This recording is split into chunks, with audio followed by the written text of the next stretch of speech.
اگر یو کے بعد ور آئے تو یو ڈفتانگ کے ساتھ مکمل ور کے لیے صرف آر ڈاؤن استعمال کیا جائے گا۔ یہاں پر یہ اصول نوٹ کر لیں کہ یو کے ساتھ مکمل ور کے لیے ڈبلیو اسٹروک اور آر اپ استعمال نہیں کیا جا سکتا، کیونکہ یو ڈفتانگ کے لیے چھوٹا سا نشان استعمال کیا گیا ہے۔ یہاں پر اس نشان کے ساتھ ڈبلیو اسٹروک نہیں بن سکتا، کیونکہ ڈبلیو اسٹروک کے ساتھ اپنا ایک ہک ہے۔ اسی طرح جب دے کے بعد ور آئے تو دے کے لیے دی اسٹروک سیکنڈ پلیس میں لکھ کر اس کے ساتھ مکمل ور کے لیے ڈبلیو اسٹروک کے ساتھ آر اپ بنایا جائے گا۔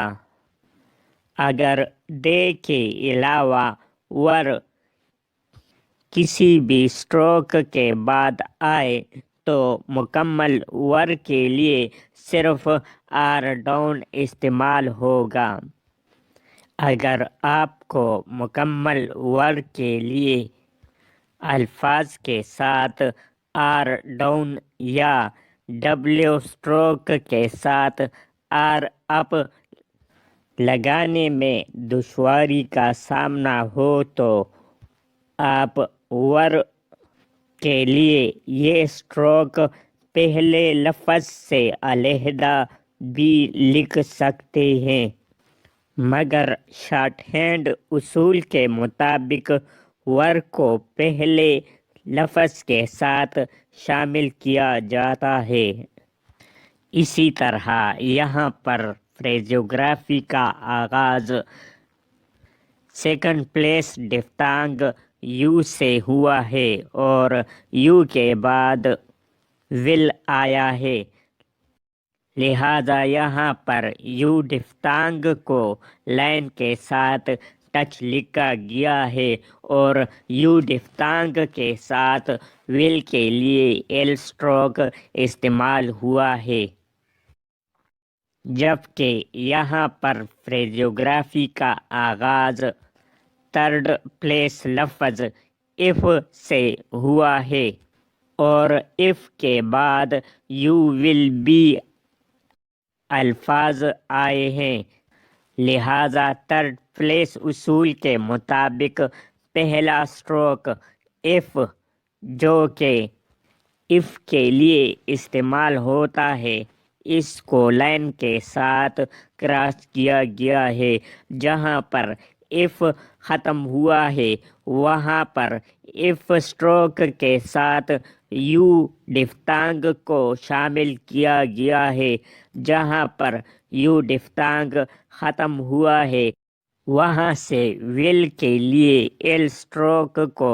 لائن کے ساتھ نیچے سے اوپر کی طرف کراس کیا گیا ہے۔ جہاں پر ایل ختم ہوا ہے وہاں سے بی کے لیے بی اسٹروک کو بھی لائن کے ساتھ کراس کیا گیا ہے۔ اگر ہم یو ول اور ایف یو ول بی کے اسٹروک کی پوزیشن یعنی پلیس کا موازنہ کریں تو یو ڈفتانگ کے ساتھ ول اسٹروک لائن سے شروع کیا گیا ہے، جبکہ ایف یو کے ساتھ ول کے لیے ایل اسٹروک کو لائن کے ساتھ کراس کیا گیا ہے۔ اس کی وجہ یہ ہے کہ ول تھرڈ پلیس لفظ کے بعد آیا ہے، جبکہ یہاں پر ول یو یعنی سیکنڈ پلیس لفظ کے بعد آیا ہے۔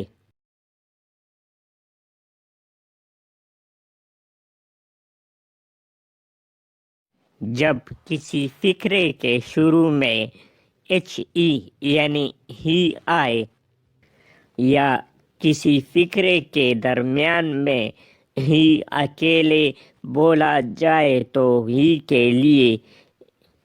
ایچ ڈاؤن اسٹروک کو لائن کے ساتھ کراس کیا جائے گا۔ یہاں پر یہ اصول نوٹ کر لیں کہ ہی میں صرف ایک ہی ای آیا ہے، مگر یہ ڈبل ای کی آواز دیتا ہے، لہٰذا یہ تھرڈ پلیس کا لفظ ہوا۔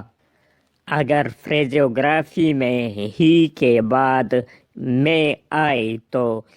ہی کے لیے ایچ ڈاؤن استعمال ہوگا اور لائن کے ساتھ کراس کیا جائے گا،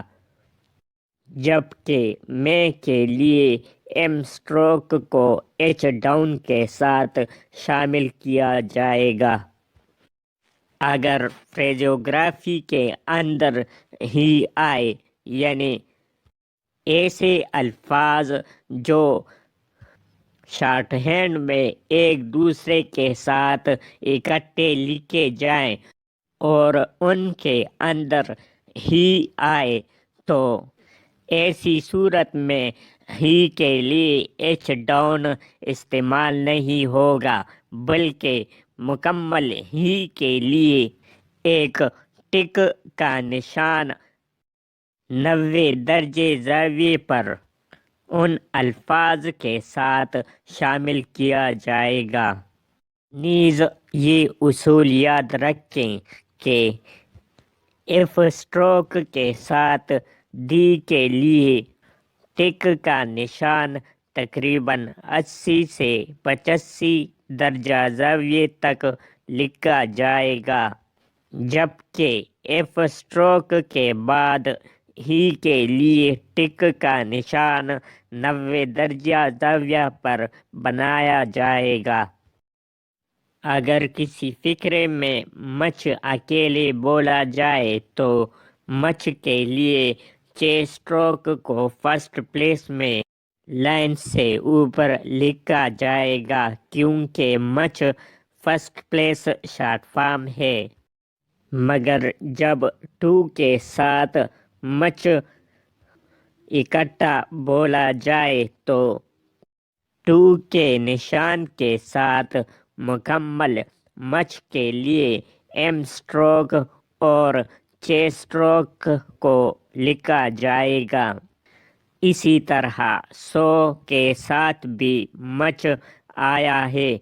جو سو کے ساتھ اکٹھا بولا جاتا ہے، لہٰذا یہاں پر سو کے لیے اس اسٹروک کے ساتھ مچ کے لیے ایم اسٹروک اور چھ اسٹروک کو شامل کیا گیا ہے۔ عزیز طلبہ، شارٹ ہینڈ میں سپیڈ بنانے کے لیے فریزوگرافی بہت ہی اہم کردار ادا کرتا ہے، یعنی وہ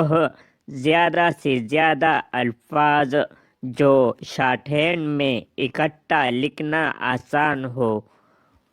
وقت بچانے کے لیے ان الفاظ کو شارٹ ہینڈ میں اکٹھا لکھنا چاہیے۔